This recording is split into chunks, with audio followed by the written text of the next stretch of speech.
지금도 가끔 그날을 떠올리면 가슴이 천천히 내려앉습니다.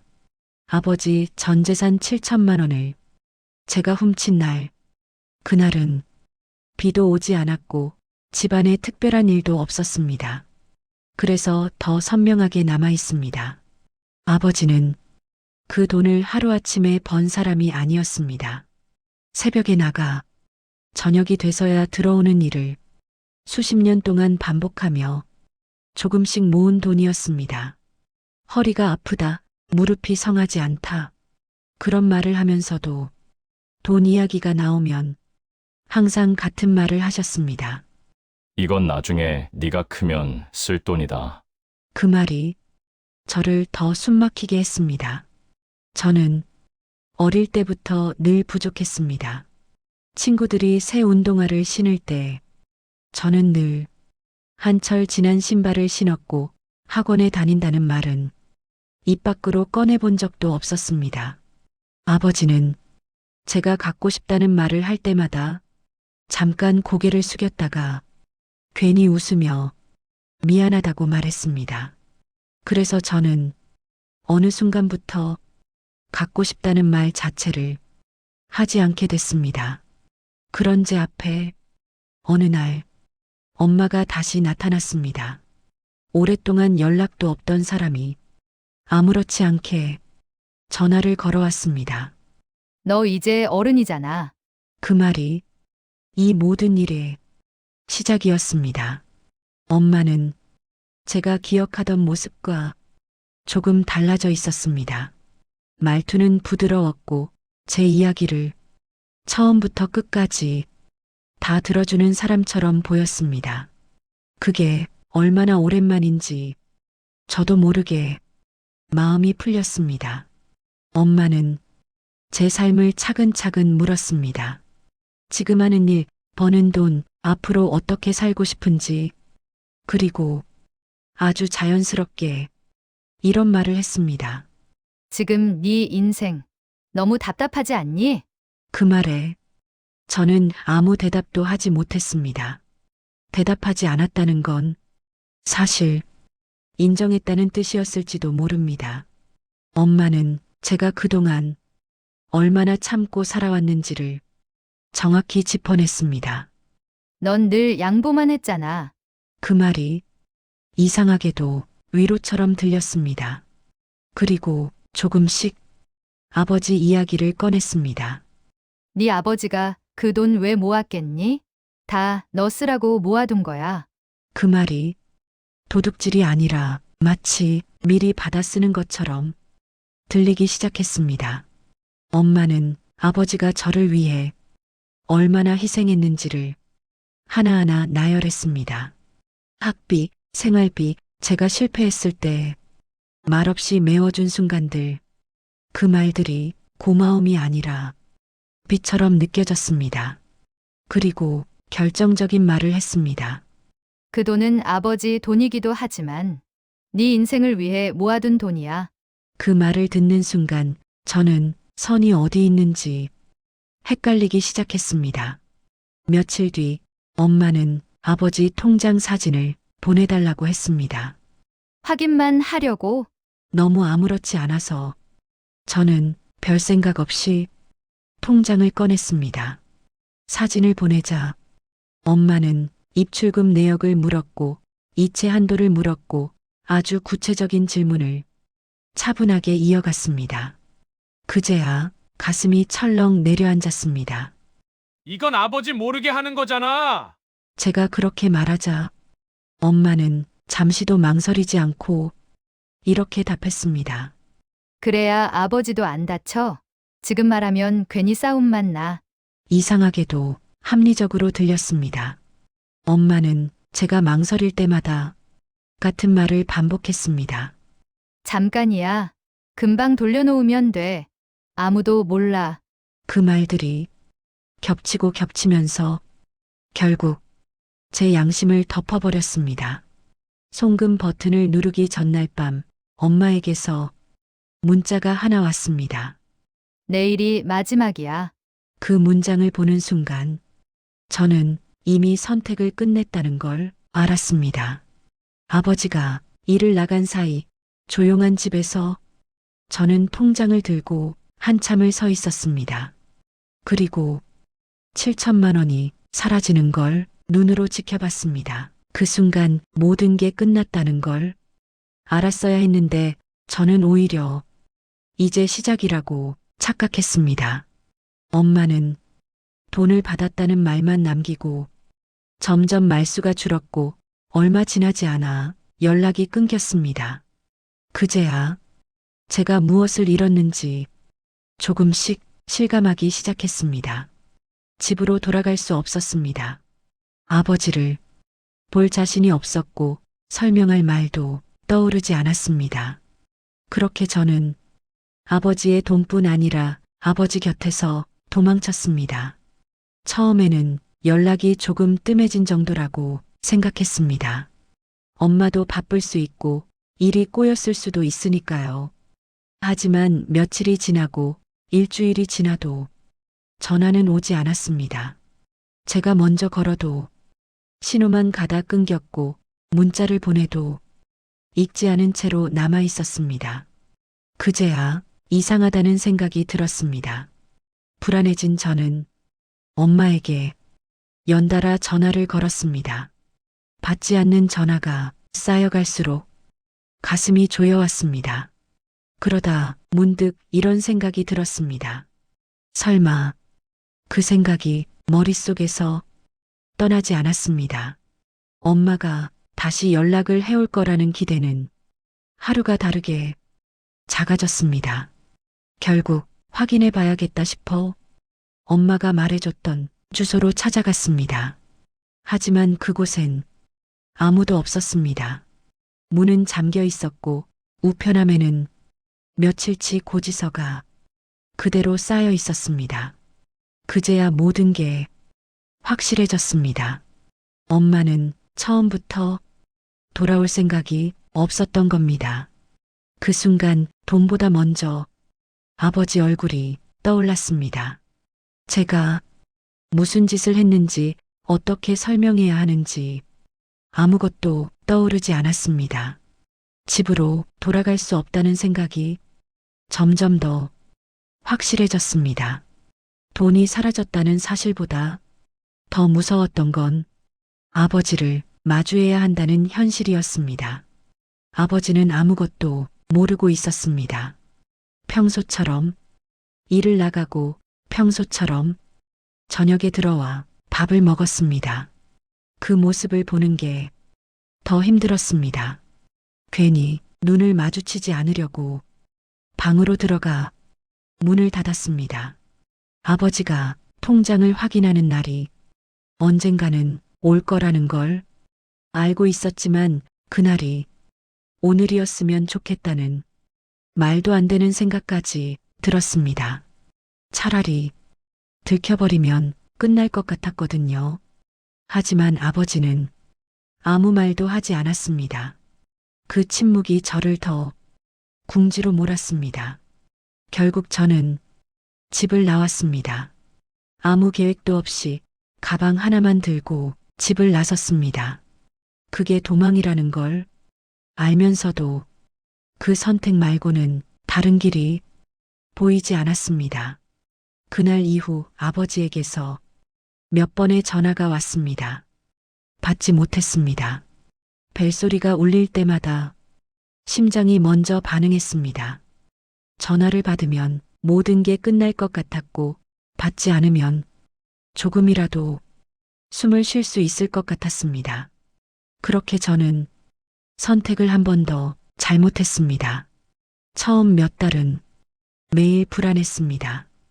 혹시라도 아버지가 찾아오지 않을까, 누군가 저를 알아보지 않을까, 늘 주변을 살폈습니다. 시간이 지나면서 그 불안은 조금씩 무뎌졌습니다. 사람은 생각보다 빨리 적응합니다. 저는 일을 전전했습니다. 정해진 곳 없이 그때그때 할 수 있는 일을 했습니다. 밤에 혼자 있을 때면 아버지 얼굴이 떠올랐습니다. 그럴 때마다 스스로에게 이렇게 말했습니다. 지금 돌아가면 더 큰 상처만 남긴다. 변명이었지만 그때의 저에게는 유일한 버팀목이었습니다. 시간은 계속 흘렀고 어느새 10년이 지났습니다. 그 사이 아버지가 어떻게 살았는지, 아팠는지, 힘들었는지 아무것도 알지 못했습니다. 알려고 하지도 않았습니다. 모르는 게 덜 아플 거라 믿었기 때문입니다. 하지만 모른다고 해서 사라지는 건 아무것도 없었습니다. 죄책감은 형태를 받고 계속 저를 따라다녔습니다. 그리고 그 10년의 끝에서 아버지의 부고를 받았습니다. 도망칠 수 없는 순간이 마침내 찾아온 겁니다. 부고는 아주 뜻밖의 순간에 왔습니다. 모르는 번호로 전화가 왔고 처음엔 받지 않으려 했습니다. 습관처럼 피해온 전화였으니까요. 하지만 그날은 이상하게도 전화를 끊지 못했습니다. 수화기 너머에서 낮은 목소리가 들려왔습니다. 김현욱 씨 맞으시죠? 그 다음 말은 한동안 귀에 들어오지 않았습니다. 아버님이 돌아가셨습니다. 그 문장을 이해하는데 시간이 필요했습니다. 전화를 끊고 나서도 한참 동안 그 자리에 서 있었습니다. 놀랍게도 눈물이 먼저 나오지 않았습니다. 대신 머릿속이 텅 비어버린 것처럼 아무 생각도 들지 않았습니다. 그날 밤 잠을 거의 자지 못했습니다. 아버지 얼굴이 계속 떠올랐고 그 얼굴마다 제가 없었습니다. 장례식장에 가야 한다는 생각과 갈 수 없다는 생각이 계속 엉켜 있었습니다. 가서 무슨 말을 해야 할지 알 수 없었고 가지 않으면 평생 후회할 것 같았습니다. 다음 날 아침 저는 아무 말 없이 짐을 챙겼습니다. 그 선택이 용기였는지 두려움이었는지는 아직도 잘 모르겠습니다. 장례식장은 생각보다 조용했습니다. 사람들의 낮은 목소리와 국화 냄새가 섞여 있었습니다. 저는 입구에서 한참을 서 있다가 천천히 안으로 들어갔습니다. 아버지 영정사진을 보는 순간 그제야 숨이 막혔습니다. 사진 속 아버지는 제가 기억하던 모습보다 조금 더 늙어 보였습니다. 그 사이의 시간이 저만 빼고 흘러갔다는 사실이 선명하게 다가왔습니다. 조문객들 사이에서 저를 알아보는 사람은 거의 없었습니다. 아니, 알아봐도 모른 척하는 것 같았습니다. 그게 오히려 고마웠습니다. 아버지 곁에 서 있지 못했던 제가 아무 말도 할 자격이 없다고 느꼈으니까요. 상주석에 앉아 있는 동안 아무 말도 하지 않았습니다. 누군가 위로의 말을 건네도 고개만 끄덕였습니다. 그 침묵 속에서 저는 계속 같은 생각만 반복했습니다. 왜 그때 전화 한 통을 받지 않았을까? 그 질문에는 끝이 없었습니다. 장례식이 끝나갈 무렵 누군가 제 어깨를 툭 건드렸습니다. 아버지의 지인이었습니다. 아버지가 끝까지 네 얘기만 하셨다. 그 말을 듣는 순간 저는 그 자리에 서 있을 수 없었습니다. 장례가 끝난 뒤 아버지 집으로 돌아갔습니다. 문을 여는 순간 공기가 달랐습니다. 사람이 살던 집이 갑자기 비어버린 느낌이었습니다. 아버지는 늘 같은 자리에 신발을 벗어두었고 늘 같은 방향으로 옷을 걸어두었습니다. 그 흔적들이 그대로 남아 있었습니다. 집을 정리해야 했지만 어디서부터 손을 대야 할지 알 수 없었습니다. 아버지의 방 앞에서 한참을 서 있었습니다. 문을 여는 게 무서웠습니다. 그 방에는 제가 외면해온 시간이 모두 들어있을 것 같았기 때문입니다. 용기를 내어 문을 열었습니다. 방 안은 놀랍도록 정돈되어 있었습니다. 침대, 책상, 그리고 낡은 장롱. 저는 아무 생각 없이 장롱 문을 열었습니다. 그 순간 이 작품의 마지막을 향한 문도 함께 열리고 있었습니다. 장롱문을 열자 먼저 나무 냄새가 났습니다. 아버지 방에서만 나던 냄새였습니다. 옷들은 계절별로 정리돼 있었고 한 벌도 흐트러진 게 없었습니다. 그 모습이 괜히 아버지답다고 느껴졌습니다. 아버지는 평생을 이렇게 살아온 사람이었습니다. 자기 것은 늘 뒤로 미루고 남의 것을 먼저 챙기는 사람. 옷 사이를 조심스럽게 젖히다가 아래쪽에서 익숙하지 않은 상자를 발견했습니다. 새것 같은 운동화 상자였습니다. 아버지 방에서 본 적 없는 물건이었습니다. 그 순간 가슴이 조금 철렁 내려앉았습니다. 상자를 꺼내는데 생각보다 오래 걸렸습니다. 괜히 열면 안 될 것 같은 느낌이 들었기 때문입니다. 그럼에도 저는 상자를 무릎 위에 올려두었습니다. 아버지가 이 상자를 어떤 마음으로 여기 넣어두었을지 상상하는 것조차 겁이 났습니다. 뚜껑을 조심스럽게 열었습니다. 상자 안에는 새 운동화 한 켤레가 가지런히 들어 있었습니다. 포장지도 뜯지 않은 완전히 새 신발이었습니다. 그 순간 머릿속이 하얘졌습니다. 이 신발을 저는 알고 있었습니다. 어릴 때 지나가다 유리창 너머로 한참을 바라봤던 그 신발이었습니다. 아버지는 그날도 아무 말 없이 제 시선을 따라보셨습니다. 그리고 괜히 다른 이야기를 꺼냈습니다. 배고프지 않냐? 그 말이 지금도 선명합니다. 아버지는 그날 끝내 그 신발 이야기를 하지 않았습니다. 그리고 저도 다시 꺼내지 않았습니다. 그 기억이 한순간에 되살아났습니다. 신발을 손에 들었는데 이상하게도 무겁게 느껴졌습니다. 신발 때문이 아니라 그 안에 담긴 시간이 무거웠던 것 같습니다. 아버지는 이 신발을 언제 샀을까? 제가 집을 나간 뒤였을까? 아니면 그 전이었을까? 그 답은 아무 데에도 없었습니다. 하지만 한 가지는 분명했습니다. 아버지는 제가 돌아올 걸 기다리고 있었다는 것. 신발 상자 아래쪽에 종이 한 장이 접혀 있었습니다. 손편지였습니다. 종이를 펼치는 순간 손이 떨렸습니다. 글씨는 아버지 글씨였습니다. 천천히 또박또박 쓴 글씨. 편지는 길지 않았습니다. 오히려 짧아서 더 아팠습니다. 아버지는 제 안부부터 묻고 있었습니다. 잘 지내고 있느냐, 밥은 제때 먹고 있느냐. 그 질문들이 마치 바로 앞에서 말하는 것처럼 느껴졌습니다.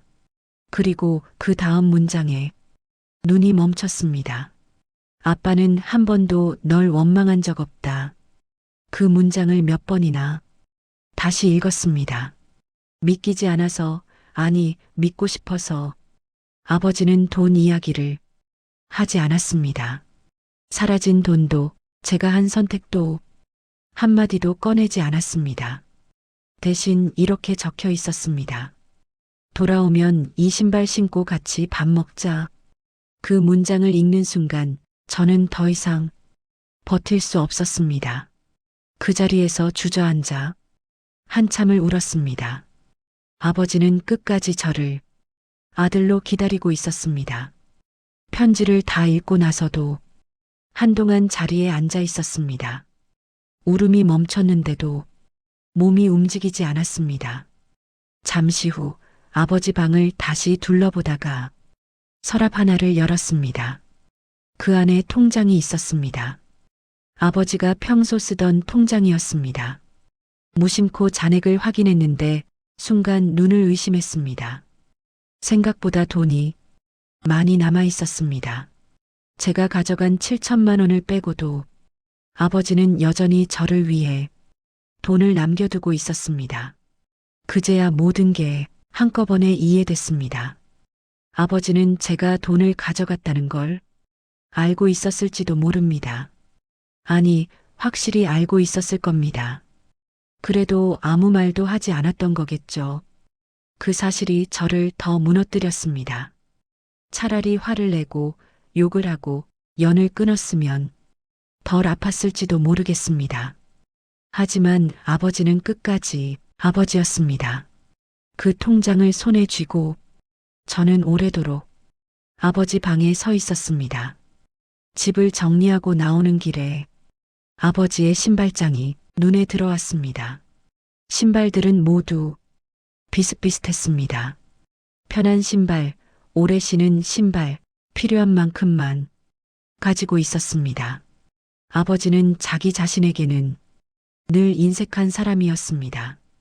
그런 사람이 왜 제 신발만은 새 것으로 남겨두었을까요? 그 답을 이제야 알 것 같았습니다. 아버지는 돈보다 제 시간을 기다렸던 겁니다. 제가 돌아와서 같이 밥 한 끼 먹는 시간, 그 평범한 순간을 끝까지 포기하지 않았던 겁니다. 하지만 저는 그 시간을 스스로 버렸습니다. 아버지에게 받은 건 사랑이었는데 저는 그걸 빚처럼 생각했습니다. 그래서 도망쳤고, 그래서 더 늦었습니다. 그 사실이 가장 아팠습니다. 지금도 가끔 아버지에게 말을 겁니다. 이미 듣지 못한다는 걸 알면서도 혼잣말처럼 중얼거립니다. 그때 전화 한 번만 받았어도 그 말은 끝까지 하지 못합니다. 이제는 되돌릴 수 없다는 걸 알기 때문입니다. 아버지가 남긴 건 돈도 통장도 아니었습니다. 끝까지 기다렸다는 사실이었습니다. 저는 그 신발을 아직 신지 못했습니다. 신으면 아버지와 약속을 지켜야 할 것 같아서입니다. 대신 그 신발을 보며 하루하루를 살아가고 있습니다. 도망치지 않고 미루지 않고 전처럼 스스로를 속이지 않으면서요. 이 이야기를 꺼내는데 오래 걸렸습니다. 하지만 누군가는 이 이야기를 들어야 할 것 같았습니다. 혹시 지금 이 영상을 보고 계신 분들 중에 아직 전화할 수 있는 아버지가 있다면 부디 미루지 말고 연락해 주세요. 아버지는 생각보다 오래 기다려주지 않습니다.